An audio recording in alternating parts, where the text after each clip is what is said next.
Deus abençoe nossas crianças. Palavra de Deus, queridos, no livro de Atos, capítulo 2. Nós vamos ler a partir do versículo 22.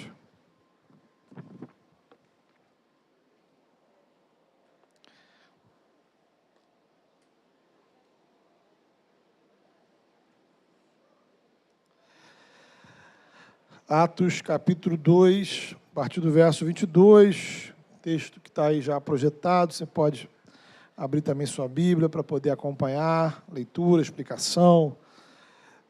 Você que está acompanhando em casa, você que está com o seu celular. Atos 20, capítulo 2, a partir do versículo 22. Diz assim a palavra de Deus. Israelitas, ouçam estas palavras. Jesus de Nazaré foi aprovado por Deus diante de vocês por meio de milagres, maravilhas e sinais que Deus fez entre vocês, por intermédio dele, como vocês mesmos sabem. Este homem lhes foi entregue por propósito determinado e pré-conhecimento de Deus, e vocês, com a ajuda de homens perversos, o mataram, pregando-o na cruz. Mas Deus o ressuscitou dos mortos, rompendo os laços da morte, porque era impossível que a morte o retivesse. A respeito dele, disse Davi, eu sempre vi o Senhor diante de mim, porque ele está à minha direita, não serei abalado. Por isso meu coração está alegre e a minha língua exulta. O meu corpo também repousará em esperança, porque tu não me abandonarás no sepulcro, não permitirás que o teu santo sofra decomposição. Tu me fizeste conhecer os caminhos da vida, e me encherás de alegria na tua presença. Irmãos, posso dizer-lhes com franqueza, que o patriarca Davi morreu e foi sepultado, e o seu túmulo está entre nós até o dia de hoje. Mas ele era profeta, e sabia que Deus lhe prometera sob juramento que colocaria um dos seus descendentes em seu trono. Prevendo isso, falou da ressurreição do Cristo, que não foi abandonado no sepulcro e cujo corpo não sofreu decomposição. Deus ressuscitou este Jesus, e todos nós somos testemunhas desse fato. Exaltado à direita de Deus, ele recebeu do Pai o Espírito Santo prometido e derramou o que vocês agora veem e ouvem. Pois Davi não subiu aos céus, mas ele mesmo declarou, o Senhor disse ao meu Senhor, senta-te à minha direita até que eu ponha os teus inimigos como estrado para os teus pés. Portanto, que todo Israel fique certo disto. Este Jesus, a quem vocês crucificaram, Deus o fez Senhor e Cristo. Amém. Chegamos, irmãos, ao domingo de Páscoa, e é muito importante a gente ter clareza sobre o que, afinal de contas, comemoramos neste final de semana. E no texto que lemos, justamente, o apóstolo Pedro está fazendo isso para a gente. Estamos celebrando aqui um evento, um acontecimento extraordinário. Estamos celebrando a ressurreição de alguém. Quem ressuscitou? Pedro responde, Jesus de Nazaré, aquele por meio de quem Deus realizou milagres, maravilhas. Ele morreu, vocês o crucificaram. Religiosos e políticos se uniram para crucificar Jesus. A autoridade de Israel, a autoridade do Império Romano. Porém, Deus o ressuscitou dos mortos. Nós, homens e mulheres, seus discípulos, fomos testemunhas dessa ressurreição. Nós vimos com nossos próprios olhos. Conversamos com ele, comemos com ele, o abraçamos. Diferentes irmãos, em diferentes ocasiões, se encontraram com ele e puderam testificar. Ele está vivo. Pedro vai mostrar que tudo isso aconteceu de acordo com os propósitos de Deus, aquilo que Deus já tinha profetizado centenas de anos antes, lá no Antigo Testamento. Portanto, queridos irmãos, primeiro elemento que a gente tem quando fala de ressurreição é entender que nós estamos tratando de um acontecimento histórico. Não de uma ideia, não de uma emoção, não de um sentimento, não de um fenômeno religioso. Então não se trata de uma visão que alguém teve um dia num sonho. A ressurreição não é a mensagem do Espírito de Jesus para dizer que ele estava vivo em uma outra dimensão, por exemplo. Não foi algum tipo de êxtase que pessoas tiveram após beber algum tipo de substância. Não foi uma experiência solitária, individual, de alguém que depois saiu dizendo para todo mundo que Jesus estava vivo. A ressurreição é um fato, um evento histórico, que, como qualquer outro, tem data, tem local, tem múltipla atestação de testemunhas oculares e de documentos. Os evangelhos registram para a gente que os primeiros a testemunhar foram as mulheres, Maria Madalena e outras. Elas tiveram o privilégio de serem as primeiras a encontrar Jesus Cristo vivo e anunciar a mensagem da ressurreição. Depois Jesus encontra seus discípulos, pelo menos umas 3 vezes, em 3 lugares diferentes. Depois Paulo vai dizer que Jesus aparece a mais de 500 irmãos e a ele próprio. Ou seja, quando esta mensagem da ressurreição foi anunciada, seja por pregação, seja por texto, as pessoas podiam ir ao encontro dessas pessoas, dessas testemunhas, e conversar com elas. Elas poderiam encontrar Maria Madalena, elas poderiam encontrar os apóstolos, elas poderiam encontrar Paulo. Esse ponto, irmãos, é importante porque tudo que conhecemos de cristianismo, está baseado no fato de que o domingo seguinte à sexta-feira da crucificação, Jesus ressuscitou. Não foi uma aparição, não foi uma reencarnação, foi ressurreição. O corpo dele, o corpo que tinha sido crucificado na sexta-feira, voltou à vida.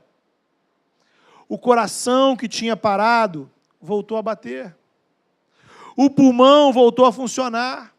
O sangue voltou a correr nas veias. Ele estava andando, falando, sorrindo novamente. Ressurreição. Nossa sociedade, de uma forma assim muito sutil, mas persistente, tenta de todos os modos afastar-nos da ideia da ressurreição. E às vezes nós cristãos embarcamos nesse pensamento. Ao invés de falarmos, por exemplo, do domingo da ressurreição, falamos do domingo da Páscoa. E todo mundo já sabe que a Páscoa é a época do coelhinho da Páscoa, do chocolate, dos ovos. E aí surgem aquelas frases de WhatsApp, né, repetidas assim, diversas vezes em programas de rádio, TV, internet. Páscoa é tempo de celebrarmos a vida. Páscoa é tempo de celebrar o perdão. Páscoa é tempo de renovação. Páscoa é tempo de fraternidade. Páscoa é tempo de estarmos juntos das pessoas que amamos. Meu irmão, minha irmã, me desculpe, mas isso não é Páscoa. Não segundo a palavra de Deus. Pedro não estava pregando aqui, dizendo assim, galera, olha, vamos nos abraçar, vamos nos perdoar, vamos celebrar a vida, o amor, renova no seu coração a esperança, traga bons sentimentos, dê um chocolate de presente, vai ficar tudo bem. A mensagem da Páscoa é Jesus de Nazaré, aquele que fez milagre entre nós, que foi crucificado por vocês, Deus o ressuscitou dos mortos e ele está vivo. Então a gente não pode confundir possíveis desdobramentos da Páscoa com o acontecimento da ressurreição de Jesus. O Evangelho não está fundamentado em abstrações, sentimentos, subjetividades. O Evangelho está fundamentado em um acontecimento histórico único, localizado. Deus ressuscitou Jesus de Nazaré. De forma que, se a Páscoa tem alguma coisa a ver com perdão, isso é resultado da ressurreição de Jesus de Nazaré. Se fala de esperança, de renovação, é consequência da ressurreição de Jesus.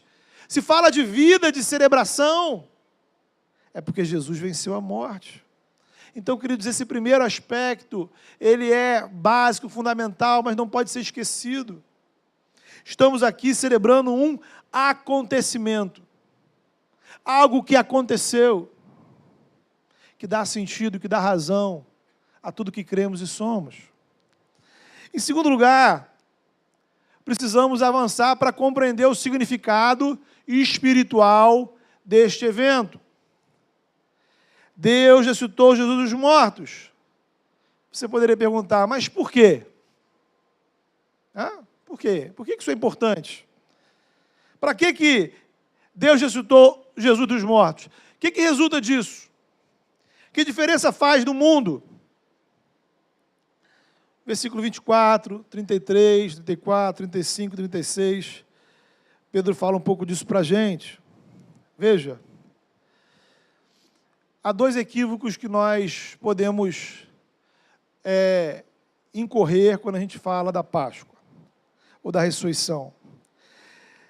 De um lado, nós podemos encarar a ressurreição de Jesus como uma espécie de uma grande vitória do herói, né? Ora, Jesus é incrível. Jesus é o poderoso. Ele lutou com a morte e venceu. Quem pode lutar com alguém que vence a própria morte? É um guerreiro. Por outro lado, a gente pode encarar a ressurreição de Jesus como uma espécie de livramento que Deus deu a Jesus. Uma espécie de recompensa, né? Poxa, Jesus serviu tanto a Deus e lá na hora da morte, né, coitado, Deus foi lá e tirou Jesus da morte. Qual o problema dessas perspectivas? A abordagem do herói e do livramento. Não é que elas estejam completamente erradas, mas falta nelas um importante significado. Porque, além de demonstrar o poder de Jesus, além de demonstrar o cuidado do Pai para com o seu Filho, na ressurreição, Deus, veja você, estava intervindo neste mundo. A ressurreição é um evento que faz parte de algo muito maior. A ressurreição é o elemento central do projeto de Deus de restauração de todo o universo.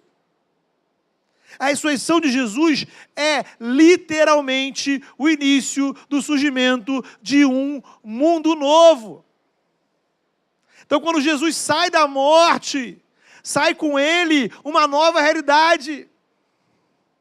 É o avanço de um novo mundo sobre as estruturas de um velho mundo. Veja você, na encarnação, Deus veio ao mundo. O Filho de Deus eterno se encarnou, se tornou ser humano, viveu entre nós, pisou nessa terra, experimentou o pior desse mundo, injustiça, violência, morte. Jesus é Deus em carne e osso, habitando neste mundo caído, que eu e você convivemos. Então, na encarnação, Deus veio. É o que celebramos no Natal. Deus veio. No ministério de Jesus, Deus nos deu, note bem, amostras. Amostras de um mundo melhor, de um mundo diferente. Pessoas curadas, pecadores perdoados, discriminados acolhidos, perdidos que são achados, oprimidos que são libertos, famintos que são alimentados. Os milagres de Jesus são amostras, são demonstrações, aperitivos de algo diferente, de algo melhor. Finalmente, a ressurreição de Jesus é o início de uma nova realidade. Na encarnação, Deus veio ao mundo. No ministério, Deus nos dá amostras de um mundo melhor. Na ressurreição, Deus iniciou um novo mundo, uma nova realidade. Veja, nações, povos, governos, têm símbolos. Um dos principais são as bandeiras. A morte é a bandeira do velho mundo. Um mundo dominado pelo pecado é um mundo controlado pela morte. A lógica da sociedade humana em todas as épocas e lugares é que os mais poderosos são os que podem matar. As autoridades, elas se impõem pelo poder que têm de tirar a vida. Os governos trabalham o tempo todo para terem armas mais poderosas.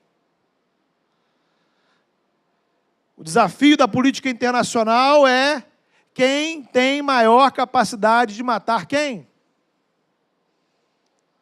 Quanto maior a sua capacidade de matar, mais respeitado você é. Supostamente, a única forma de manter a paz, veja você a ironia, é com o poder de matar. A Bíblia diz que o salário do pecado é a morte. O alerta que Deus deu a Adão e Eva sobre a consequência do pecado. No dia que você comer da árvore que eu disse para não comer, certamente morrerás. Cada vez que nós recebemos a notícia de uma morte, independentemente da circunstância, estamos sendo lembrados de que habitamos um mundo afetado pelo pecado. Paulo vai afirmar em Coríntios que o último inimigo a ser vencido é a morte. Dizem que a única certeza que temos desse mundo é a morte. Lá nas aulas de ciência da quinta série, eu aprendi que a morte faz parte da definição, note bem, dos seres vivos. Ser vivo é nascer, reproduzir e morrer. Só que ao ressuscitar Jesus de entre os mortos, Deus iniciou a reversão dos efeitos do pecado sobre a criação. É a reversão do processo de morte para iniciar uma sequência de vida. Deus resolveu acabar com esse mundo, iniciar o novo, mas a maneira como Ele faz isso é que é surpreendente. Veja, não sei se você já ouviu alguém dizer, talvez você mesmo já falou isso, né? Alguém que diz alguma coisa assim: a humanidade não tem mais jeito, precisa acabar mesmo, todo mundo precisa morrer, esse mundo precisa acabar, não tem esperança para o ser humano. Digamos que Deus concorda em parte com essa afirmação, só que a solução que Deus dá para isso é inimaginável. Ele permite que a morte venha sobre Ele mesmo. Ele se entrega à morte. A morte não podia alcançá-lo. Ele se entrega à morte.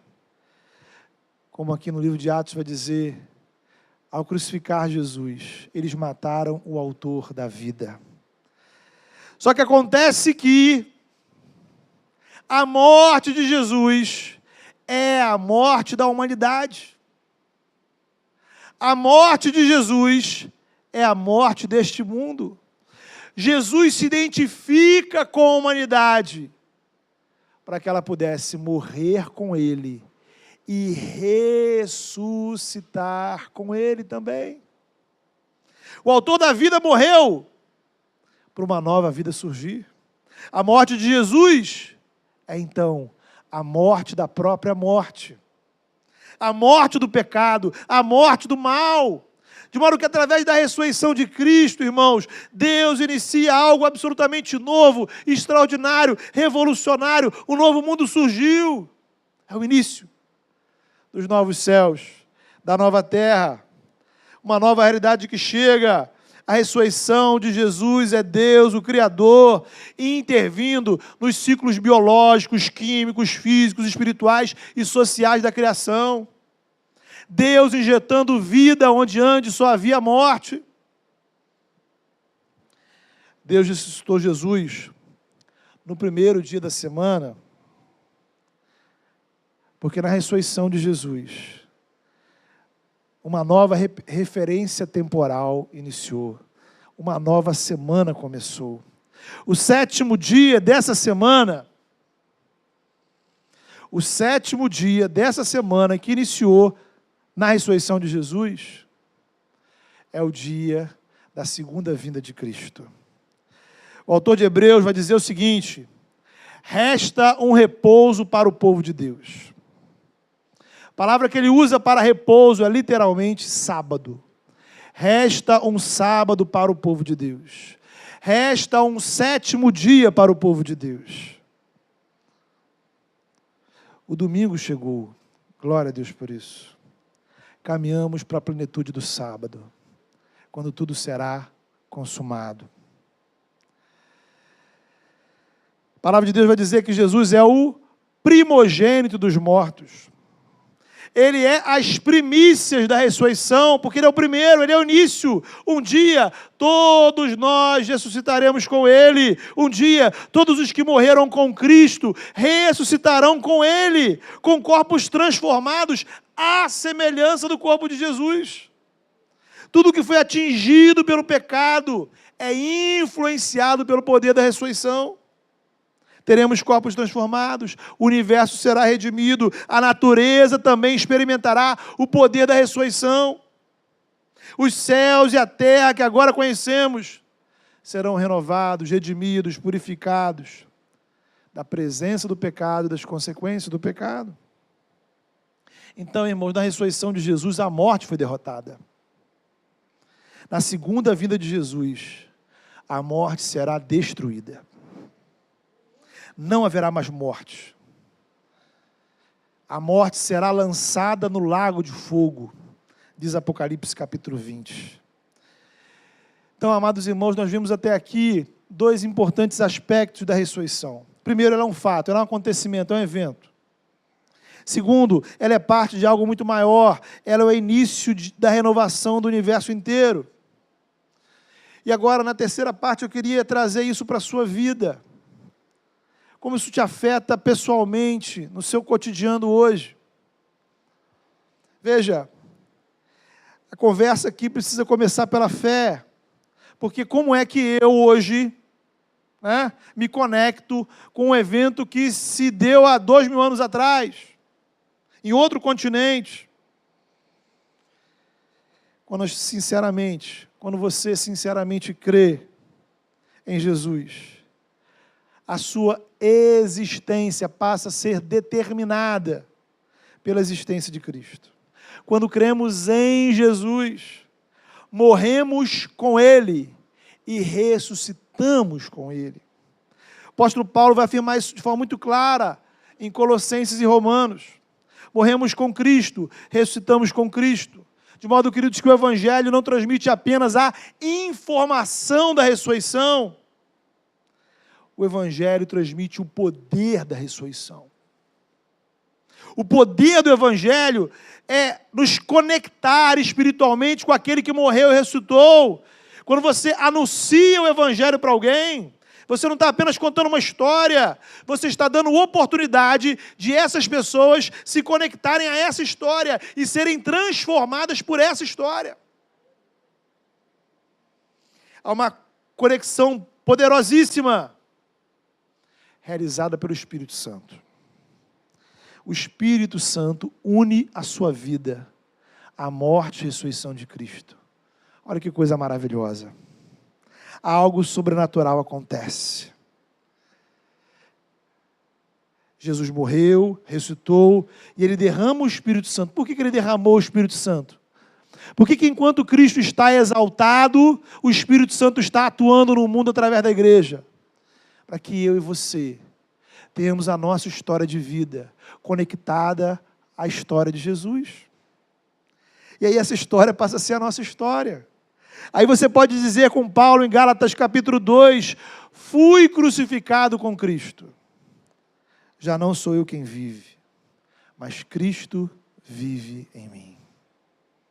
Ou conforme Colossenses capítulo 3, portanto, já que vocês ressuscitaram com Cristo, note a convicção de Paulo dizer isso, portanto, já que, não é que talvez, será, um dia, quem sabe, não, já que vocês ressuscitaram com Cristo, procurem as coisas lá do alto, onde Cristo está sentado diante de Deus, pois vocês morreram. Veja o que vem agora.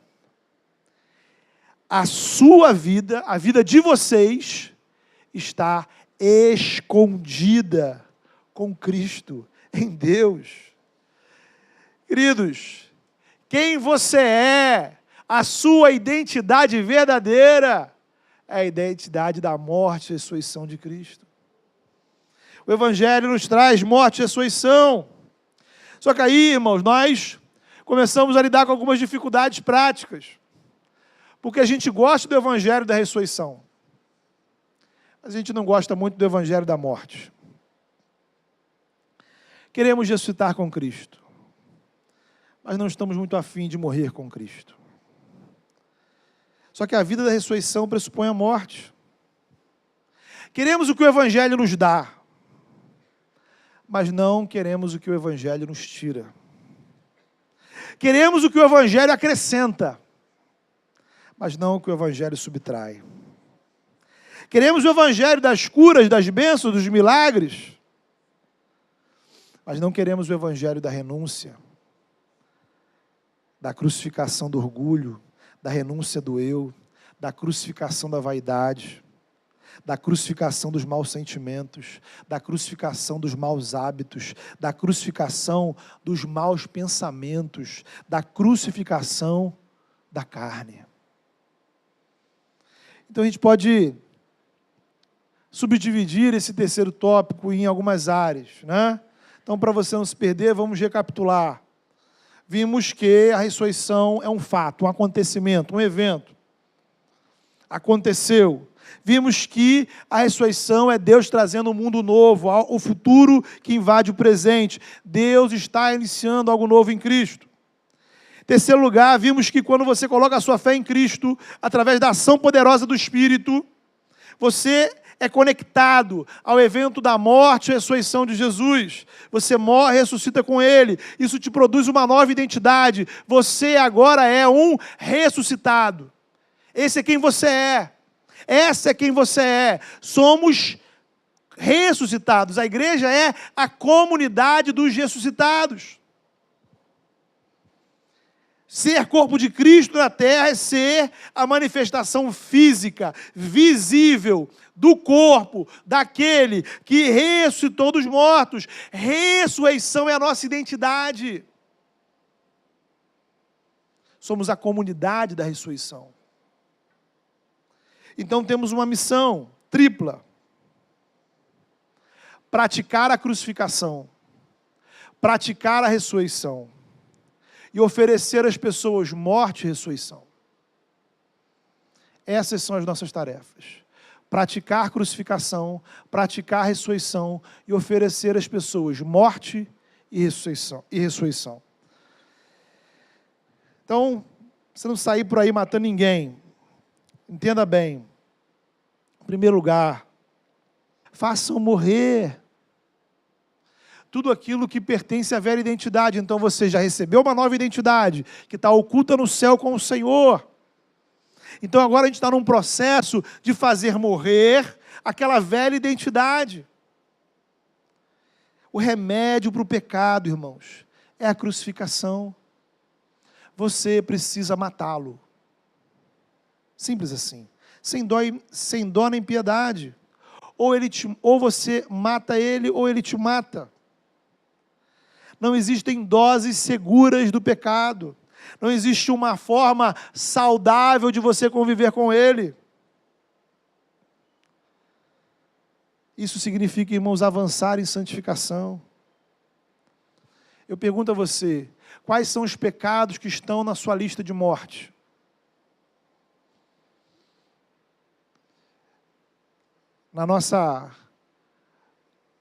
Naquele lado mais impuro do nosso coração, né? A gente tem a lista das pessoas que a gente quer que morra.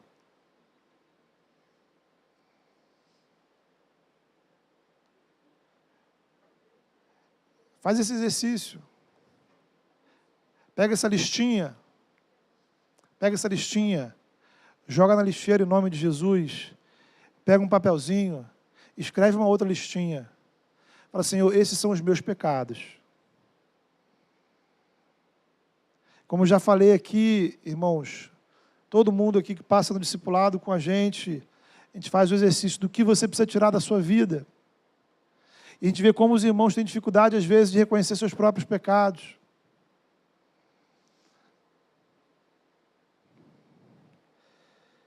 Veja você, quais são as batalhas espirituais que você tem travado contra você mesmo. Não são as batalhas contra o seu chefe, não são as batalhas contra a sua família, não são as batalhas contra o seu vizinho, não são as batalhas contra o seu colega de trabalho, o seu professor da faculdade, as batalhas que você tem travado contra você mesmo. É muito fácil a gente batalhar contra os outros, mas e contra nós mesmos? Veja, a gente entra e sai da igreja, irmãos. Isso é algo escandaloso. A gente entra e sai da igreja e a gente não consegue apresentar ao Senhor nem sequer um dos nossos pecados. A gente vem à presença do Senhor, a gente sai da presença do Senhor e a gente não consegue nem sequer mencionar ao Senhor em oração um dos nossos pecados. Teremos daqui a pouco um momento de ceia e você terá a oportunidade, mais uma vez, de apresentar ao Senhor os seus pecados, seus ídolos, seus vícios, seus sentimentos, hábitos, atitudes, tudo que é destrutivo e carnal em você. E você precisa falar para o Senhor, praticar crucificação. Quem precisa morrer é você. Precisamos parar de nos fazer vítimas das circunstâncias, justificar nossos pecados com os outros, justificar o nosso pecado dizendo que tem gente pior do que a gente. Deus te fez nova criatura, Deus te deu uma nova identidade. Coloque diante da cruz, diante do Senhor e diga, Senhor, em nome de Jesus, hoje essa parte da minha vida precisa ser crucificada. Essa parte da minha vida precisa morrer, literalmente. Louvado seja Deus. A boa notícia do Evangelho é que o seu pecado pode morrer, mas você pode continuar vivendo. Esse é o Evangelho que anunciamos ao mundo. Isso que hoje está te destruindo, isso que hoje está te corrompendo, isso que está te envenenando, isso que está apodrecendo a sua alma, e isso pode morrer. Há crucificação para o seu pecado. O Senhor te chama a morrer com Cristo.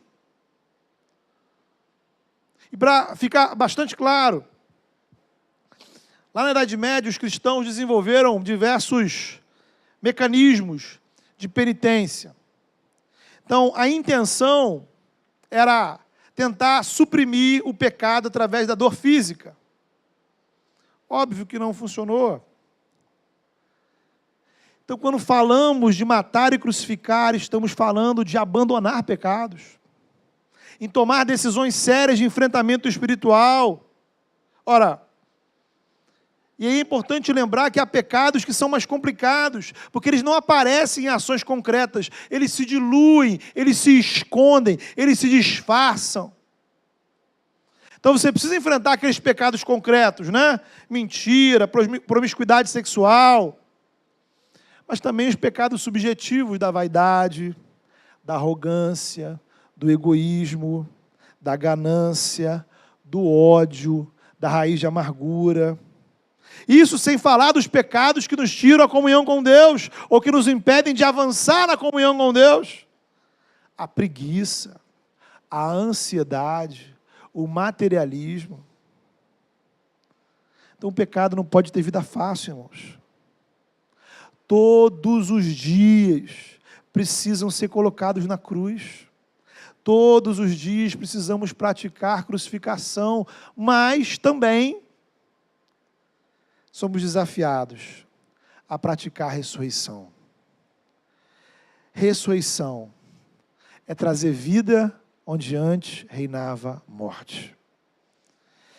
E aí, como a gente ainda não está nos novos céus da nova terra, como a morte foi derrotada, mas continua presente, precisamos enfrentá-la. Os sinais da morte estão por todos os lados. Violência, destruição, medo, desespero, angústia, opressão, famílias destruídas, ministérios destruídos. Praticar a ressurreição, irmãos e irmãs, era o poder do Espírito Santo. Fazer reviver coisas que morreram na sua vida. Talvez na sua caminhada a sua fé morreu. Você perdeu a fé em Deus, a fé na igreja, a fé nas pessoas. Talvez o seu amor pelo reino de Deus já morreu há muito tempo.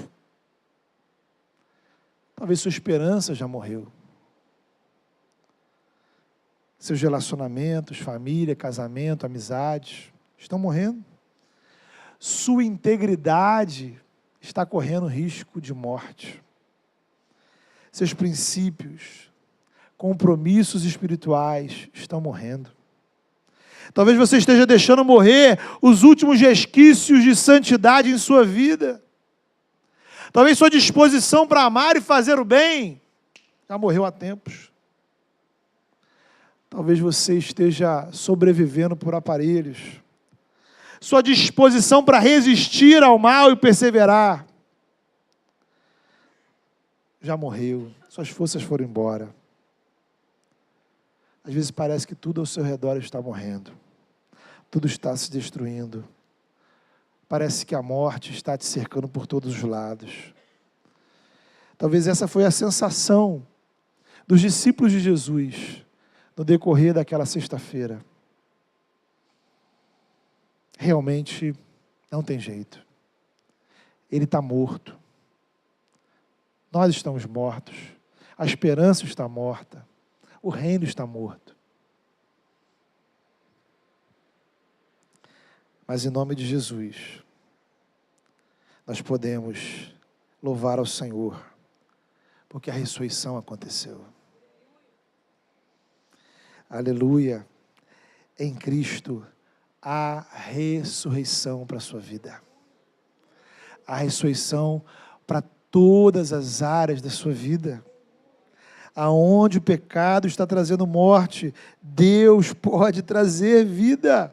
Vida em abundância. Coisas que o pecado fez morrer, Deus em Cristo, pelo poder do Espírito, pode ressuscitar. A graça de Deus pode gerar ressurreição dentro de você. Aspectos da sua vida podem ser renovados. Note bem, ressurreição é mais do que voltar ao que era antes. Por isso houve uma morte. Ressurreição é mais do que um recomeço. Ressurreição é algo novo, produzido por Deus. Praticar a ressurreição é colocar em ação aquilo que parecia estar morto. Agora eu vou fazer. Agora eu vou praticar. Agora eu vou viver essa realidade no poder da ressurreição de Jesus. Agora vai ser no poder e na dependência do Espírito. É no poder dele que eu vou praticar o perdão. É no poder dele que eu vou praticar o meu compromisso com o reino de Deus. É no poder dele que eu vou praticar misericórdia. É no poder dele que eu vou praticar sentimentos e pensamentos encharcados com a graça de Deus. Praticar a ressurreição é voltar a fazer aquilo que o pecado matou e sepultou, mas em nome de Jesus você vai reviver. Novas práticas, porque você é novo, nova criatura. Você foi ressuscitado, a sua identidade é ser ressurreto, é quem você é. Você precisa viver. Leve a vida de Cristo para dentro de você. Leve a vida de Cristo para aqueles que estão ao seu redor, irmãos. Tantos ao nosso redor que estão morrendo espiritualmente. Gente dentro da igreja. Gente dentro da igreja. E eu te pergunto, você está sendo instrumento de morte ou de vida? De crucificação ou de ressurreição? Você não faz parte dos mortos, você faz parte dos vivos. Mas, ironicamente, tem muito vivo vivendo como morto. Quando a nossa missão é levar vida aos mortos, a igreja precisa ser uma agência de ressurreição. É mais do que recomeço. É vida que sai da morte. É milagre de Deus, é sobrenatural. Pense numa área da sua vida que já morreu, que é preciosa. Apresente ao Senhor. Senhor, eu preciso de ressurreição. Pense em pessoas, irmãos nossos, que estão morrendo espiritualmente. Apresente ao Senhor essas vidas. Senhor, esses irmãos precisam de ressurreição. Precisamos praticar a ressurreição dentro de nós, dentro da igreja, na sua casa, no seu dia a dia. Vamos orar por isso. Feche seus olhos. A Páscoa traz para a gente esse drama. O drama da morte, o drama da ressurreição. E nós chegamos aqui, talvez, como aquelas mulheres chegaram no túmulo, chorando, angustiadas, entristecidas, sem esperança. Nessa hora, veja, não foi Jesus quem se ressuscitou.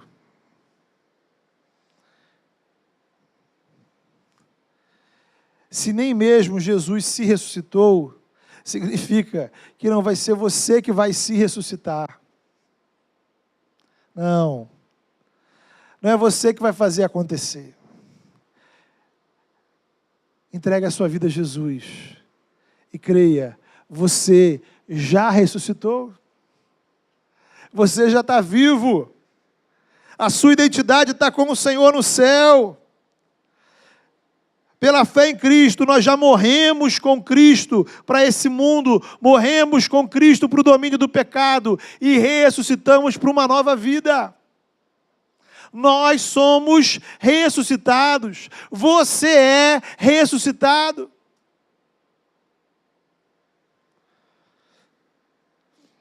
Agora é hora de praticar, de levar essa vida. Diga para o Senhor: Senhor, há coisas na minha vida que precisam morrer. Há práticas, há sentimentos, há manias, há comportamentos. E há tantas outras que precisam ressuscitar. Você não tem poder para nenhuma das duas coisas. Por isso Deus veio do céu em Cristo e morreu por você. E Deus ressuscitou Jesus dos mortos. E Deus derramou o Espírito Santo sobre a igreja, para que o Espírito Santo faça o poder do sangue de Jesus vir sobre a sua vida. E pela fé em Cristo, pelo poder do Espírito, você morre com Cristo, você ressuscita com Cristo. Quem você é ressuscitado.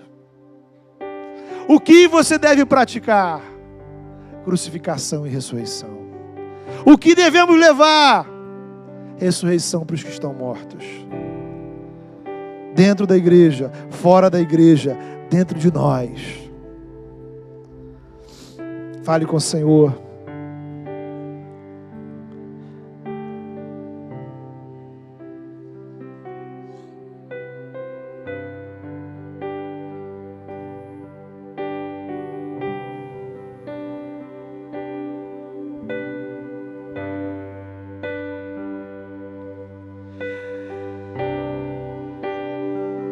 Senhor,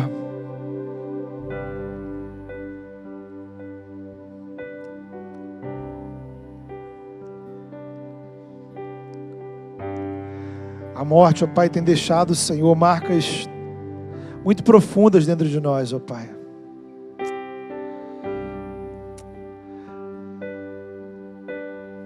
A força da morte desse mundo, Senhor, para nós é tão grande.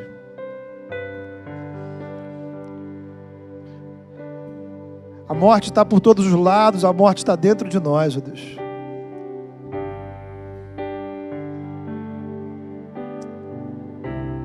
Há pessoas aqui, Senhor, que estão com sua vida espiritual morrendo, Senhor. Pessoas, ó Pai, que estão com seus relacionamentos morrendo. Pessoas, ó Pai, que deixaram morrer princípios e valores, ó Pai, práticas, ministérios. Pessoas, ó Pai, que estão morrendo, ó Pai, de forma lenta, Senhor, mas progressiva. Pai, em nome de Jesus, nessa manhã, começar por mim, Senhor. Faz morrer, ó Pai, aquilo que está nos matando, Senhor. Faz morrer aquilo que está nos desviando do Senhor. Faz morrer aquilo que tem trazido, Senhor, ó Pai, pecado sobre nós. Faz morrer, ó Pai, aquilo que tem nos afastado da Tua casa. Faz morrer, Senhor, aquilo que tem destruído a nossa família. Faz morrer, Senhor, aquilo que tem nos impedido de servir ao Senhor. Faz morrer, ó Pai, aquilo que tem contaminado a nossa alma, Senhor. Faz morrer aquilo que tem trazido, Senhor, dor, pecado, sofrimento, trevas para dentro de nós. Em nome de Jesus, no poder do Espírito Santo, ó Pai.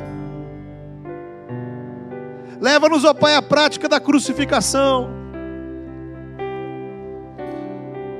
E visita-nos, ó Pai, com o poder da ressurreição.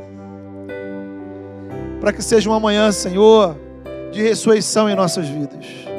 Ressurreição de fé, ressurreição de vida espiritual, ressurreição de alegria, ressurreição de esperança, ressurreição, ó Pai, do prazer de Te servir, ressurreição, ó Pai, na alegria e na confiança das promessas do Evangelho, ressurreição, ó Pai, de olhar para o alto e saber que o nosso Redentor vive, ressurreição, Senhor, da coragem, da disposição de servir ao Senhor no mundo corrompido, ressurreição, ó Pai, das virtudes do Evangelho, dos frutos do Espírito, ressurreição, Senhor, de uma disposição santa e íntegra dentro de nós.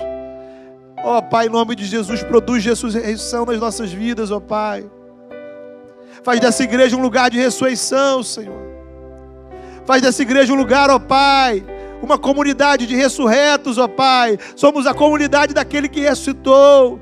Ministra a ressurreição sobre nós e nos ajuda a levar a ressurreição para os que estão mortos, ó Pai. Que possamos ver, contemplar no poder do Evangelho, homens e mulheres sendo ressuscitados pelo poder do Teu Espírito. Em nome de Jesus Cristo. Amém.